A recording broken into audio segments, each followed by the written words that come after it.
విజయవాడ ప్రజల కష్టాలను చూసి గుండె తరుక్కుపోతుంది. చిన్నపిల్లలు, మహిళలు, వృద్ధులు ఈ వరదల బారిన పడి ఎంత నరకం అనుభవిస్తున్నారో వారి మాటలు వింటుంటేనే మనకు అర్థమవుతుంది. కనీసం చిన్నపిల్లలకి పాలు అందటం లేదు, రోజుల తడబడి తాగేదానికి నీళ్లు అందటం లేదు. ఈరోజు ఎంతమంది వరదల్లో కొట్టుకుపోయారో అర్థం కాని పరిస్థితుల్లో అందరూ కూడా బాధపడుతూ ఏడుస్తూ ఉన్నారు. నిజంగా ప్రజలు ఇన్ని కష్టాలు పడటానికి, ఇంతమంది ప్రాణాలు పోవటానికి ఈ రాష్ట్ర ప్రభుత్వం కారణం కాదని నేను అడుగుతున్నాను. ముఖ్యంగా మంత్రుల విహారయాత్రలు, హాలిడేస్ ఎంజాయ్ చేయడంలో ఉన్న చిత్తశుద్ధి రాష్ట్ర ప్రజల మీద లేదు అని నేను గట్టిగా చెప్పగలను. ఇదేదో నేను విమర్శించడానికి చెప్పటం లేదు. 28వ తేదీనే 30వ తేదీలో వర్షాలు రాబోతున్నాయని చెప్పి వాతావరణం సమాచారం ఇవ్వటం జరిగింది ప్రభుత్వానికి.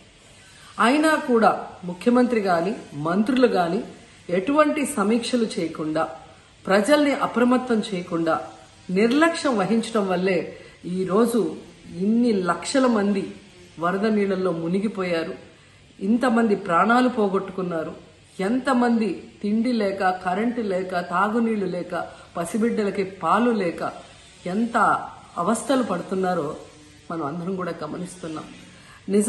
చంద్రబాబు నాయుడు గారి ఇంటికి 3 కిలోమీటర్ల దూరంలోనే ఇంత పెద్ద విపత్తు జరిగినా ప్రజల్ని కాపాడలేకపోయారు అంటే ఇది రాష్ట్ర ప్రభుత్వం, రాష్ట్ర ముఖ్యమంత్రి వైఫల్యం కాదని నేను అడుగుతున్నా.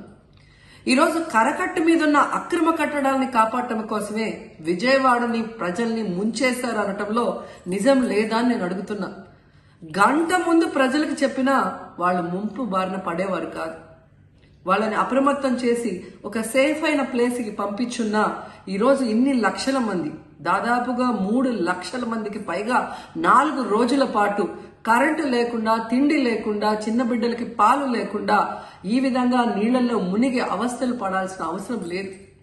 దురదృష్టం ఏంటంటే ఈ రాష్ట్ర ముఖ్యమంత్రి నుంచి మంత్రుల వరకు ఎప్పుడు ఫ్రైడే వస్తుందా, ఎప్పుడు హైదరాబాద్కి వెళ్దామా, లేదా ఎప్పుడు విహారయాత్రలకు వెళ్దామా అని ప్లాన్ చేసుకోవడంలోనే చిత్తశుద్ధిగా ఉన్నారనేది ఈ 5 రోజులు మీరు చూస్తే మీకే అర్థమవుతుంది.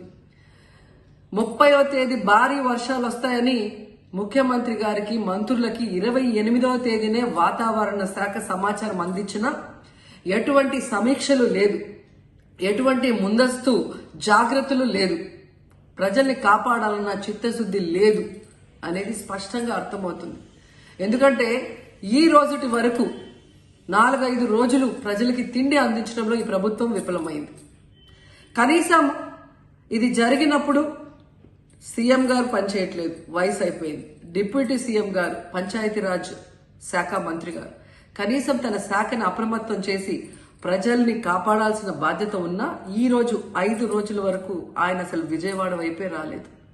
ఇక ఆ కాన్స్టిట్యున్సీ ఎమ్మెల్యే ప్లస్ రాష్ట్ర మంత్రి లోకేష్ గారు మొత్తం మునిగిపోయి మంగళగిరి, విజయవాడ అల్లల్లాడిపోతుంటే ఆయన హైదరాబాద్ లో ఎంజాయ్ చేస్తున్నారు. ఇక హోంమంత్రి గారు తెలిసిన సంగతే. ఇక మున్సిపల్ శాఖ మంత్రి నారాయణ గారు ఈరోజు విజయవాడని ముంచేసింది ఈ మున్సిపల్ శాఖ నిర్లక్ష్యం కాదని నేను అడుగుతున్నా. ప్రజల్ని సురక్షిత ప్రాంతాలకు తరలించే విధంగా ఈ నారాయణ గారు రివ్యూ చేయకపోవటం వల్ల ఈరోజు లక్షలాది మంది నీళ్లలో మునిగిపోయారు. వాళ్ళందరూ కూడా ప్రభుత్వం ఎప్పుడు కాపాడుతుందా అని ఎదురు చూస్తున్నారు. అయినా వీళ్ళకి పట్టింపు లేదు. ఇక రామానాయుడు గారు ఇరిగేషన్ మంత్రి, కనీసం ముందస్తు రివ్యూలు లేదు. కనీసం వరదలు వచ్చి ప్రజలు మునిగిపోతుంటే బోట్లను కూడా కొనుగోలు చేసో రెంట్కి తీసుకొని ఆ ప్రజల్ని తరలించే కార్యక్రమం ఆయన కూడా చేయలేదు.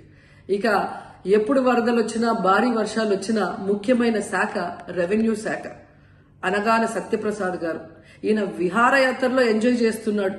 కనీసం పునరావాస కేంద్రాలు ఏర్పాటు చేయాలి, మరి ఆ ప్రజలకి పాలు, తిండి అన్ని అందించాల్సిన బాధ్యత ఉన్నా ఏం పట్టించుకోలేదు. సో ఈ విధంగా చంద్రబాబు నాయుడు గారి దగ్గర నుంచి మంత్రులంతా కూడా ప్రజల్ని గాలికి వదిలేసి ఎలా నిర్లక్ష్యం వహిస్తున్నారో చూడండి. ఇప్పటికైనా వాళ్ళు కళ్ళు తెరిచి ప్రజల్ని కాపాడండి అని చేతులెత్తి నమస్కరిస్తున్నా. గతంలో జగనన్న ఏ విధంగా వాలంటీర్ వ్యవస్థ ద్వారా, సచివాలయ వ్యవస్థ ద్వారా ప్రజలకి ఏం కావాలన్నా ఇమీడియట్ గా వాళ్ళకి అందుబాటులోకి తీసుకెళ్లటమే కాకుండా ఏదైనా ప్రకృతి వైపరీత్యం వచ్చినప్పుడు వెంటనే వాళ్ళని సురక్షితంగా కాపాడే విధంగా ఈ సచివాలయ వాలంటీర్ వ్యవస్థని ఉపయోగించుకోండి.